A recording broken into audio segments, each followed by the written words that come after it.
across much of the northern tier of the United States. That's from Idaho east to Michigan, and then south into northern Texas. And then we've got another patch of dryness that stretches from northeast down to the Atlantic coast into parts of southeast and all of Florida. All right, big chunk of the country. Some parts of the country might be a little bit wetter than usual because we've got a big El Nino event in the forecast. But obviously, Sarah, water is essential, and the weather conditions are going to affect how you decide to water. What's the first thing you think about when gardening in a tough summer climate? First things first, we're going to start at the soil level. You're literally working from the ground up. So when you're watering, you want to make sure you're watering deeply. We all see those people out with their hoses just spraying. They're getting the leaves of their plants. They're not getting down to the roots. So what you need to do is water at the soil level. So you water deeply. Does that mean less frequently or more frequently? You're going to do less often, because if you're doing it deeply, it's going to penetrate the roots and it's going to stay. If you're doing it just waving over the top, the plants themselves are getting less water. You're getting more on the leaves, and the leaves don't need it. Right. In fact, I've heard that it can be damaging to get water on the leaves, especially when it's hot outside. Is that right? Yes, that's true, because moisture on your leaves is going to encourage fungal diseases, and then you have to get rid of your plants altogether. Okay, so then the question becomes, what should you plant if the weather's going to be especially hot this summer? Because obviously something like, say, okra or black-eyed peas are going to do better than spinach. How do you decide what to plant? Well, your best bet is to go to your local garden nursery.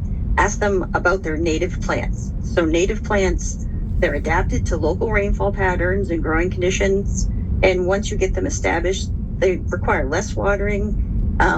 Some drought-tolerant ideas are lavender, coneflower, black-eyed Susans are very popular, and even Russian sage. That's beautiful. Do you have advice for folks who may not have an in-ground garden, or maybe they're using raised beds or just containers because space is a limitation for them?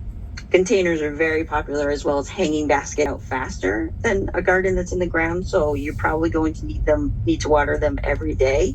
What you want to do is just stick your finger into the top inch, and if it feels dry, you definitely need to be adding water. So it's already June 23rd at this point. Did we miss our window? If you haven't gotten anything in the ground at this point, is it already just too hot to grow anything? No, you can start with go to the nursery and get already started plants. You probably don't want to start with any seeds at this point. So thoughts here, just because it's hot and dry in the summer doesn't mean you have to give up, right? I mean, we've talked about some strategies to keep your garden fresh and healthy through the summer. What's your philosophy about growing in tough conditions? Everybody should just do the best that they can, and if all else fails, you can always grow a houseplant. There's no shame in that. All right. Again, every climate is different, so reach out to your local extension offices and you can get some really specific suggestions for your particular.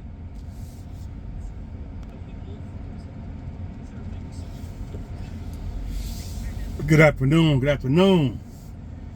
Running some errands. I had to go get my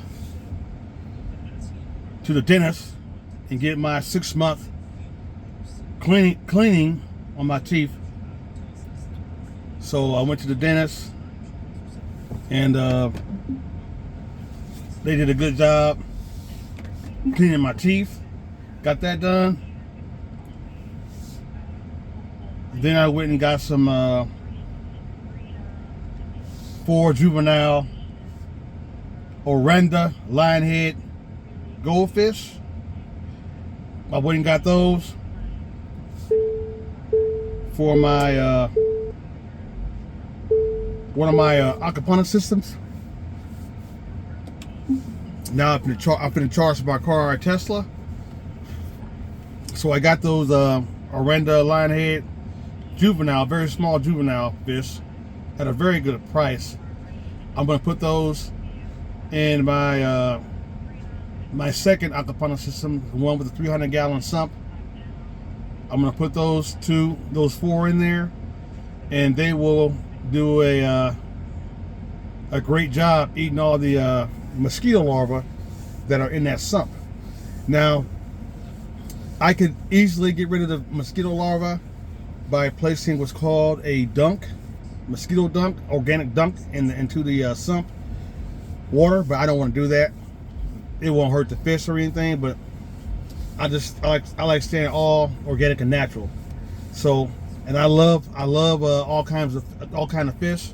I love fancy goldfish, orandas, lionheads. I love those. So this is just a good chance for me to get those. So I got those, and I'm going to charge my Tesla all the way up. I'm going to take these small juvenile oranda lionhead fish and put them in my sump. And as you can see, talk radio, they're talking about gardening, and they're talking about the hot weather here in southern Texas and all that. And I don't have to worry about watering anything except for my fruit trees. I water my fruit trees, but everything else in the large aquaponic system is automatically watered on its own. I don't have to worry about that. It's watered on its own from recycled water. So, and water that's all full of good nutrient, organic nitrate from the bluegill fish. And now I'll have the oranda. I keep on saying orange. Oranda lionhead goldfish in the sump too. I'll have those. So I'm gonna charge my car up. It's been a long morning at the dentist, getting my mouth cleaned up, nice and clean, and head home. Y'all have a nice day. Gentle Like Wayne come to y'all. Talk radio on this morning errands.